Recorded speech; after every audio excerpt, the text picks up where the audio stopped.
है। लेकिन धीरे धीरे देखिए ईरान और अमेरिका के बीच जो तनाव है अब समुद्र की गहराइयों तक जा पहुंचा है। दुनिया के सबसे अहम तेल मार्ग स्ट्रेट ऑफ हॉर्मुज में ईरान ने अपना खतरनाक अंडर वाटर ड्रोन, जिसको कि नार्वल कहते हैं, उसे तैनात कर दिया गया है। जी हां, बड़ी खबर हम आपको बता रहे हैं।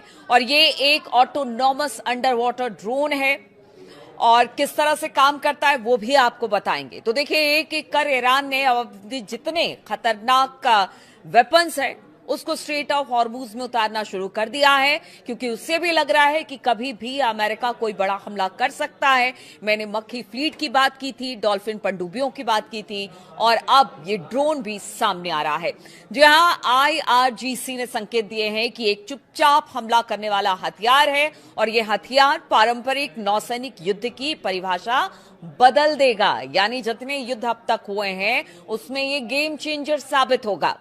8-9 मई आपको याद होगा 2026, इस बीच एक हमला हुआ था अमेरिकी जहाज पर, एक टकराव हुआ था ईरान और अमेरिका पर और इसी ड्रोन नरवाल से एक हमला किया गया था। अमेरिकी विध्वंसक निशाना बनाया गया था, यानी कि डिस्ट्रॉयर को निशाना बनाया गया था और ये ड्रोन अमेरिकी जहाज के सोलार सिस्टम को चकमा देकर उसके प्रोपेलर के बेहद करीब पहुंच जाता है और फिर उसमें फंसकर तकनीकी खराबी पैदा कर देता है। और ऐसा ही कुछ 8-9-2026 को भी हुआ था।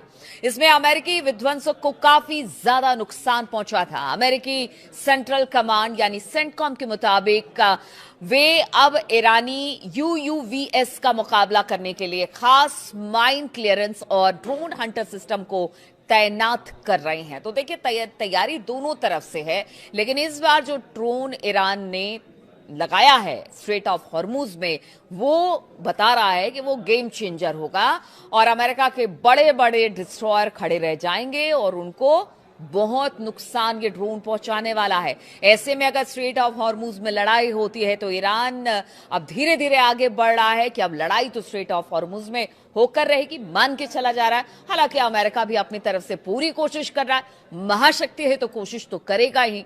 देखिए कुछ इस ड्रोन की खासियत आपको बताते हैं।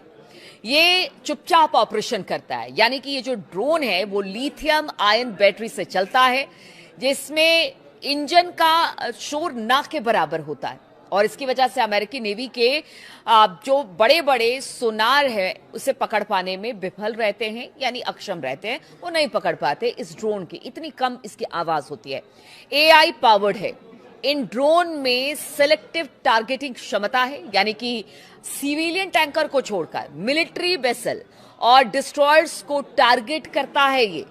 मतलब आप सोचिए कि इसका टारगेट भी इतना जबरदस्त, इतना सटीक है कि सीधे जहां पर इसे प्लांट किया जाता है ठीक वहीं पे जाके ये नुकसान पहुंचाता है। रूस और चीन दोनों की तकनीक का ये कॉम्बो बताया जा रहा है और इसका स्टेल्थ तकनीक और नेविगेशन सिस्टम रूसी और चीनी इंजीनियरिंग की झलक देखने को मिलती है। देखिए इसकी झलक तो अगर रूसी नेविगेशन की बात की जाए तो जितने बड़े हमले हुए अमेरिका के अलग अलग सैन्य ठिकानों पर, वहां पर इसी नेविगेशन ने काम किया। अब समझिए कि कितना सटीक है इसका नेविगेशन कि जहां पर टारगेट इस ड्रोन को लेकर फिक्स किया जाएगा वो टारगेट खत्म हो जाएगा, उससे भारी नुकसान दुश्मनों को होगा। गहराई और रेंज की बात की जाए तो 300 मीटर की गहराई तक एक गोता लगा सकता है और घंटों तक समुद्र के नीचे घात लगाकर बैठ भी सकता है, यानी किसी को पता भी नहीं चलेगा ये कब अंदर गया, कब इसने दुश्मन के ठिकानों को या फिर दुश्मन के जहाजों को निशाना बनाया, किसी को पता नहीं चलेगा। स्वार्म अटैक, ईरान की योजना एक खास के साथ साथ 50 से अधिक ऐसे ड्रोन तैनात करने की है। यदि ये ड्रोन एक साथ हमला करते हैं तो किसी भी बड़े युद्धपोत या फिर तेल टैंकर का बचना लगभग नामुमकिन है। एक की बात कर रहे थे, लेकिन बताया जा रहा है कि ईरान ने ऐसे 50 से ज्यादा ड्रोन समुद्र में उतारने का फैसला ले लिया है और अगर ये एक साथ अटैक करते हैं तो अमेरिका के बड़े बड़े डिस्ट्रॉयर धाराशायी हो जाएंगे, खत्म हो जाएंगे और अमेरिका को पता भी नहीं चलेगा। अगर बड़ी संख्या में ऐसे ड्रोन एक साथ हमला करे तो फिर बड़े युद्धपोत और तेल टैंकर के लिए खतरा कई गुना बढ़ सकता है। पेंटागन भी इससे डरा हुआ है। जी हां, पेंटागन ने इसे अस्थिर करने वाली कार्रवाई करार दिया है। जब उन्हें पता चला कि ईरान इस तरह के ड्रोन को स्ट्रेट ऑफ हॉर्मुज में उतार रहा है, तो उन्होंने कहा कि वहां पर अस्थिरता पैदा करने की कोशिश ईरान कर रहा है। लेकिन ईरान तो कह रहा है कि बातचीत आप नहीं कर रहे हैं, खुल के युद्ध ही कर लीजिए। अगर युद्ध करने की बात हो रही है, तैयारियों की बात हो रही है, तो पेंटागन की तरफ से कहा जा रहा है कि वहां पर हालात को अस्थिर करने का प्रयास किया जा रहा है। तो आखिर ईरान करे क्या? अमेरिकी नौसेना ने इस क्षेत्र में अपने अंडर वाटर सर्विलांस को और ज्यादा बढ़ा दिया है और जवाबी कार्रवाई के लिए घातक रिमोट कंट्रोल सबमरीन तैनात किए हैं। वहीं ईरान का यह कदम यह साफ करता है कि अब सीधी सीधी लड़ाई के बजाय एक कह लीजिए कि एसिमेट्रिक वॉरफेयर पर भरोसा कर रहा है, जहां सस्ते ड्रोन करोड़ों डॉलर के युद्धपोतों को बेकार कर देगी। एसिमेट्रिक लड़ाई क्या होती है आपको बताते हैं। देखिए, जब एक दुश्मन बड़ा ताकतवर हो और दूसरा थोड़ा कमजोर हो, तो फिर किस तरह से लड़ाई लड़ी जाती है, उसी को एसिमेट्रिक वॉर कहते हैं। और यहां पर ईरान और अमेरिका के साथ भी यही हो रहा है। कहां तो बड़े बड़े डिस्ट्रॉयर और कहां इनके छोटे से ड्रोन या फिर मॉस्किटो फ्लीट, और वो आप देखिए किस तरह से हमला कर रहे हैं और जबरदस्त नुकसान पहुंचा रहे हैं अमेरिका को।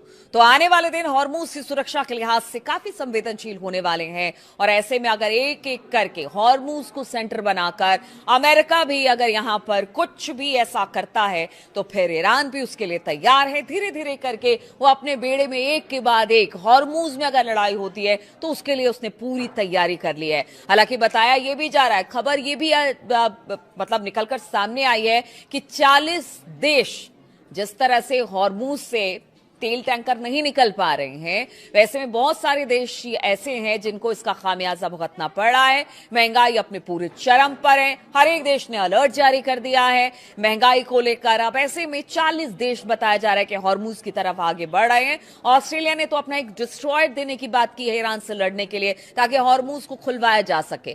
तो आप समझिए, एक तरफ ईरान है, अगर वाकई में 40 देश एक साथ ईरान के सामने खड़े होते हैं, तो फिर ईरान किस तरह से लड़ाई लड़ेगा, ये तो मुश्किल है। 40 देश से एक देश का लड़ना तो मुश्किल है। लेकिन ईरान ने पहले ही कह दिया है कि हॉर्मुज से देखिए निकलना बड़ा मुश्किल है। जब तक उनकी बातों को नहीं मान लिया जाएगा, किसी भी देश के जहाज बिना उनकी इजाजत के, बिना उनको भुगतान किए नहीं निकल सकते हैं। और अब तो कहते हैं कि जो भुगतान की राशि है वो ईरान और बढ़ाने जा रहा है। ऐसे में समझिए कि स्थिति और गंभीर हो जाएगी, समस्या और गंभीर हो जाएगी।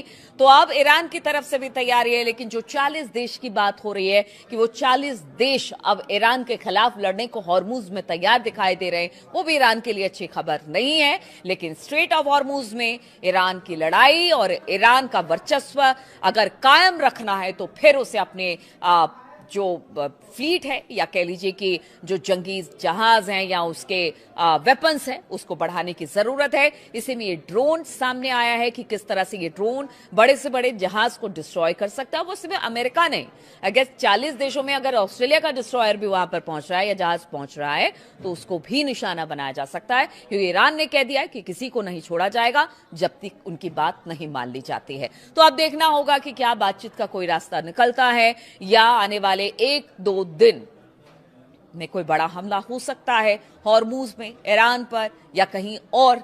इस पर हमारी नजर बनी रहेगी। बहुत बहुत शुक्रिया मेरे साथ इस वीडियो में शामिल होने के लिए।